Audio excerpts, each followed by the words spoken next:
Next ఏంటి? ఇది inter పూర్తి చేసుకున్న విద్యార్థిని తల్లిదండ్రులు, బంధువులు, చుట్టుపక్కల వారు అడిగే ప్రశ్న. డిగ్రీ కంప్లీట్ చేసిన యువకుడిని సర్చర్లు అడిగే క్వశ్చన్.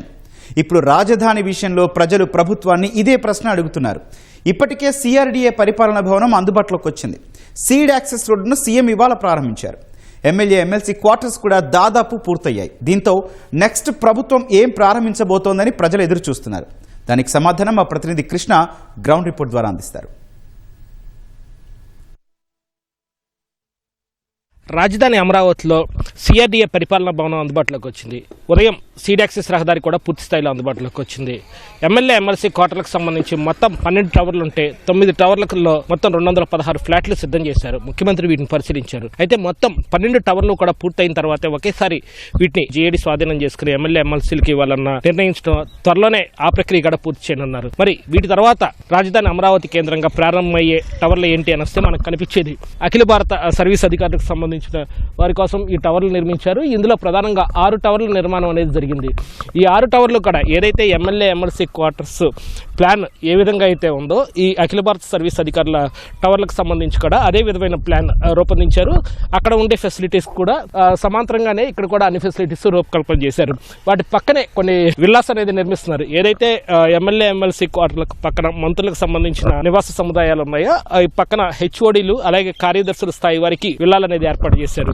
రాజధాని అమరావతిలో ఈ ఎమ్మెల్యే, ఎమ్మెల్సీ క్వార్టర్స్ అందుబాటులోకి వచ్చాక కొద్ది రోజుల వ్యవధిలోనే అందుబాటులోకి రాబోయే టవర్లు అయితే మాత్రం ఈ అఖిల భారత సర్వీస్ అధికారులు అనే చెప్పాలి. ఆల్ ఇండియా సర్వీస్ అధికారుల భవనాలు అందుబాటులోకి వచ్చాక ఆ తర్వాత అందుబాటులోకి వచ్చే అవకాశం ఉన్న మరో భవనాలు మంత్రుల నివాస సముదాయాలు. మనం చూస్తున్నాం ఇప్పటికే ఈ విల్లా నెంబర్ 9 అనేది పూర్తయింది. మొత్తం G+1 స్ట్రక్చర్ లో మొత్తం 35 మంత్రులకు సంబంధించిన నివాస సముదాయాలు, విల్లాలు అనేది ఇక్కడ నిర్మాణం జరుగుతుంది. వీటిలో ఇప్పటికే పదుల సంఖ్యలో కొన్ని పూర్తయ్యాయి. మిగిలిన వాటిని కూడా తుది దశకు మెరుగులు అనేది దిద్దుతున్నారు.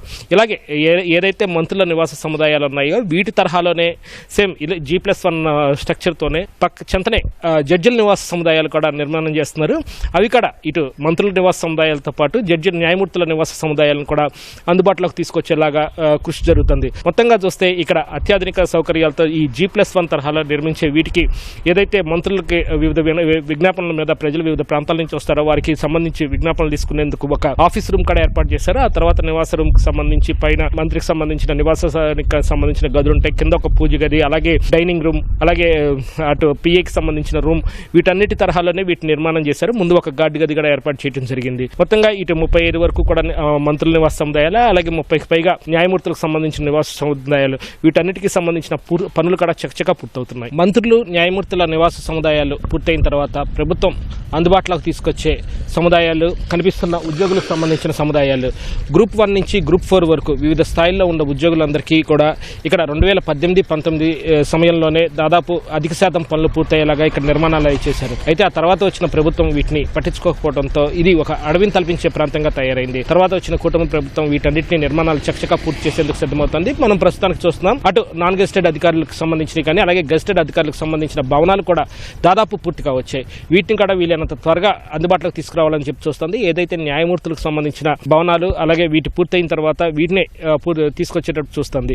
అలాగే గ్రూప్ 4 అధికారులకు సంబంధించిన ఏదైతే 4వ తరగతి ఉద్యోగులకు సంబంధించిన ఫ్లాట్లను కూడా వీలైనంత త్వరగా పూర్తి చేసే దిశగా కూడా ఇక్కడ నిర్మాణాలు చకచకా సాగుతున్నాయి. మొత్తంగా చూస్తే దాదాపు వీలైనంత తక్కువ కాలంలోనే దాదాపు ఒక 10,000 కుటుంబాలు ఇక్కడ అధికారులు కావచ్చు, ఎమ్మెల్యేలు, ఎమ్మెల్సీలు కావచ్చు, ఉన్నతాధికారులు కావచ్చు, అలాగే ఉద్యోగులు కావచ్చు, ఇలా దాదాపు ఒక 10,000 కుటుంబాలకు సంబంధించి దాదాపు ఒక 50,000 మంది వరకు కూడా ఇక్కడే ప్రభుత్వ విధుల్లో పనిచేసేవారు ఇక్కడే ఉండి తమ విధులు నిర్వహించుకునేలాగా వెసులుబాటు కల్పిస్తూ ఈ నివాస సముదాయాలన్నింటినీ ప్రభుత్వం పూర్తి చేసే దిశగా ముందుకు వెళ్తుంది. ఇది ఇవాళ ground report. Camera person B నాగరాజ్తో V. Krishna, ETV news, Amaravati. ఓటు స్టూడియో.